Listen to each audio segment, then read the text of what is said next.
Happy cuan buat para cuan mania. Jadi hari ini tanggal 29 Juni 2021 kita akan menganalisa salah satu emiten yang dimiliki oleh Krakatau Steel Persero Terbuka, di mana kode sahamnya adalah KRAS. KRAS itu masuk di sektor saham adalah basic material, dengan subsektornya adalah basic material, di mana 80% itu dimiliki oleh negara Republik Indonesia dan masyarakat itu memiliki 20% dari saham KRAS.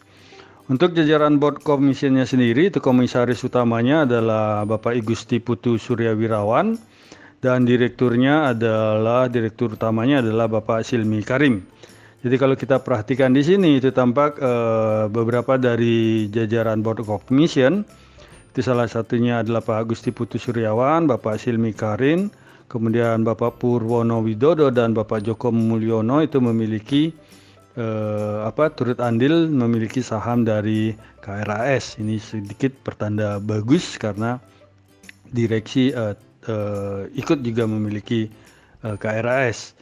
Kemudian kalau kita lihat dari overview, itu kalau kita perhatikan dari pergerakan KRAS di tanggal 29 Juni 2021 itu tampak KRAS itu dibuka di harga 500 dan memiliki rentang harga antara 490 sampai 515 dan ditutup di 496 atau menguat sebanyak 6 poin jika dibandingkan dengan previous close sehari sebelumnya di 490.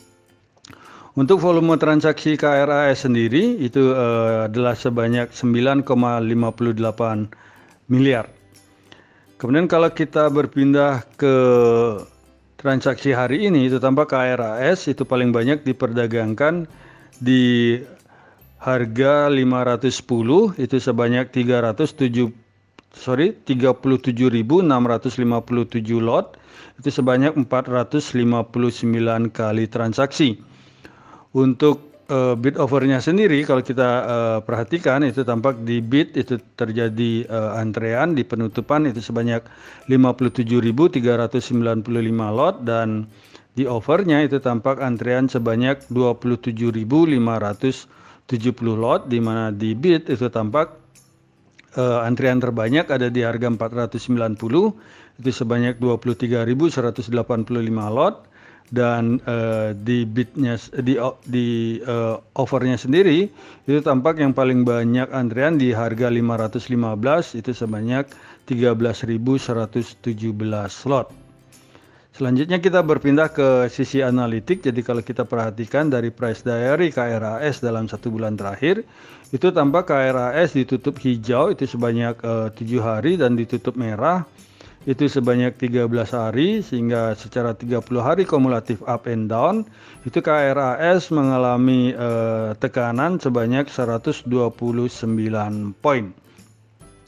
Kemudian untuk rentang harga KRAS sendiri itu kalau kita lihat itu tampak rentang harga yang terjadi adalah dalam 1 bulan terakhir itu antara 490 sampai dengan 700 rupiah, sehingga kalau kita perhatikan dengan harga KRAS sekarang di 496 ini boleh dikatakan KRAS saat ini harganya sudah cukup lumayan murah.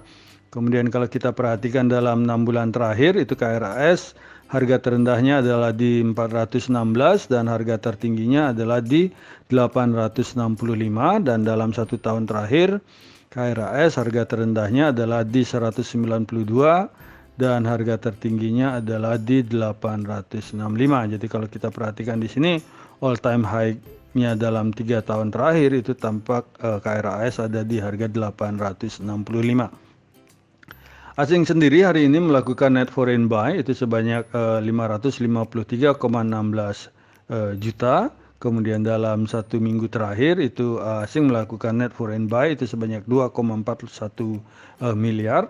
Dan dalam 1 bulan terakhir itu asing melakukan net foreign sell itu sebanyak 1,52 miliar. Dari sisi finansial, kalau kita perhatikan income statement dari KRAS itu tampak net profit marginnya itu mengalami penurunan kalau kita bandingkan di kuartal pertama 2021 dengan 2020. Jadi ada penurunan yang cukup signifikan, akan tetapi kalau kita perhatikan dari kuartal ketiga di 2020 kemudian ke kuartal keempat itu ada sedikit mengalami kenaikan, dan di kuartal pertama dari 2021 itu juga mengalami peningkatan. Selanjutnya kalau kita perhatikan dari asetnya sendiri dari KRAS itu kalau dari kuartal pertama tahun 2020 itu tampak lebih kecil dari kuartal pertama di 2021. Akan tetapi kalau kita perhatikan di kuartal keempat 2020 dibandingkan dengan kuartal pertama di tahun ini, tampak aset dari KRAS sedikit mengalami penurunan.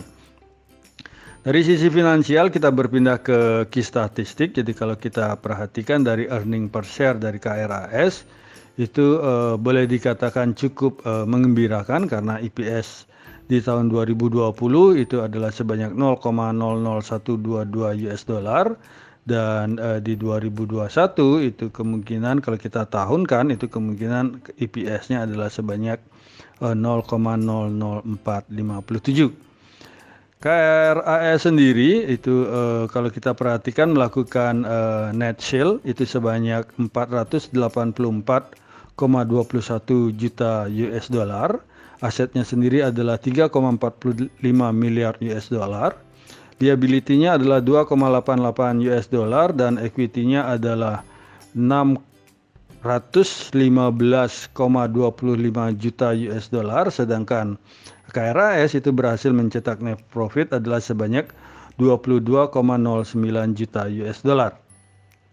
Kalau kita perhatikan secara valuasi itu tampak harga KRAS sekarang yang di 496 itu menghasilkan price book value ratio itu adalah sebanyak 1,07 kali, dan PER-nya sendiri atau price earning ratio-nya adalah sebanyak 7,45 kali. Sehingga kalau kita lihat dari nilai ini maka boleh dikatakan valuasi dari KRAS itu adalah tidak begitu mahal.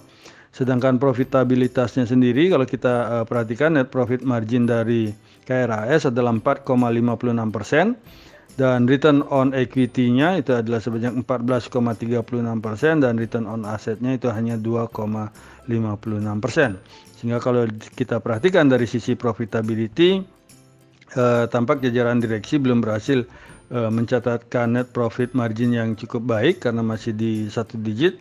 Akan tetapi secara ROE atau return on equity ini sudah lumayan bagus.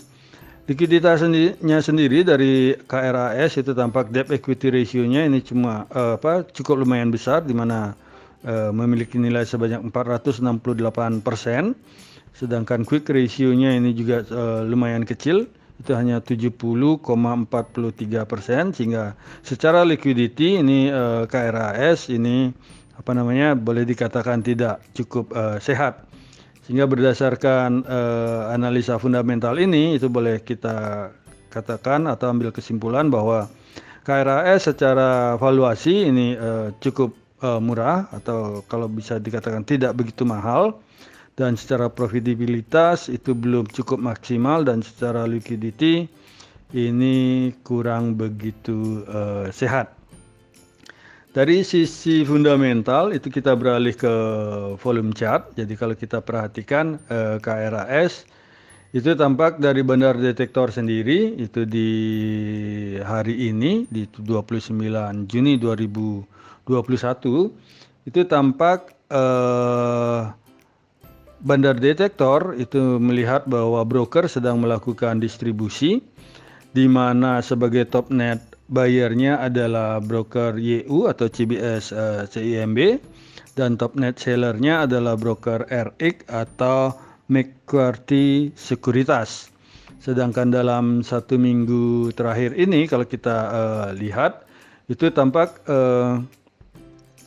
kegiatan dari bandar detektor itu juga melakukan distribusi, sedangkan ZP itu atau Maybank Kim Eng itu adalah sebagai top net bayarnya, dan Becky atau Korea Investment itu adalah sebagai top net sellernya.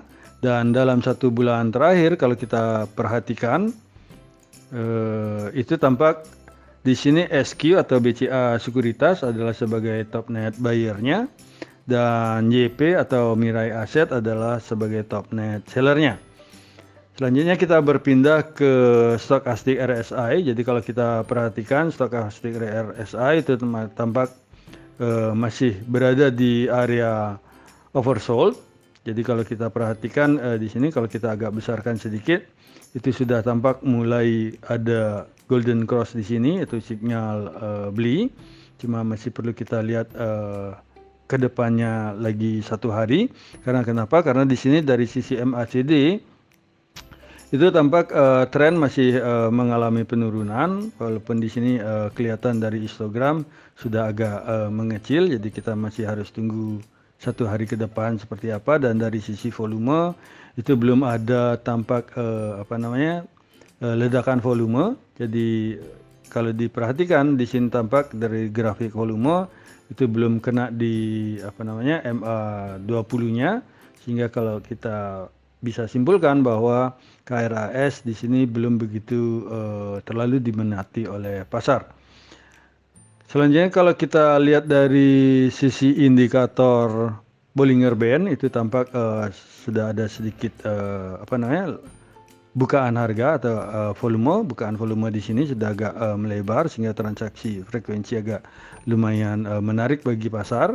Akan tetapi dari parabolik SAR itu tampak tren masih sedang menurun, dan dari sisi MA20 dan MA7 ini masih cenderung ke bawah, sehingga bagi kami KRAS itu masih perlu dilihat ke depannya, karena bagi kami sendiri KRAS itu memiliki support pertama di 472 dan support keduanya adalah di 426, sedangkan resisten pertamanya adalah di 550 dan resisten keduanya di 585. Jadi demikianlah analisa rekomendasi saham KRAS yang bisa kami sampaikan di hari ini. Semoga bisa menjadi referensi bagi para cuan mania di dalam mengambil keputusan menjual ataupun membeli. Di sini kami sekali lagi tekankan dan garis bawahi bahwa analisa rekomendasi saham ini tidak untuk mengajak cuan mania membeli ataupun menjual saham-saham yang kami analisa, dan kami tidak bertanggung jawab atas segala keuntungan maupun segala kerugian yang terjadi akibat analisa rekomendasi saham dari kami ini. Terima kasih sudah menonton video saya, dan jangan lupa untuk subscribe, komen, like, dan share kepada para cuan mania yang membutuhkannya. Sekali lagi saya ucapkan terima kasih, dan semoga kita sehat, bahagia selalu, dan cuan menyertai kita bersama. Sampai bertemu di video kami selanjutnya. Salam.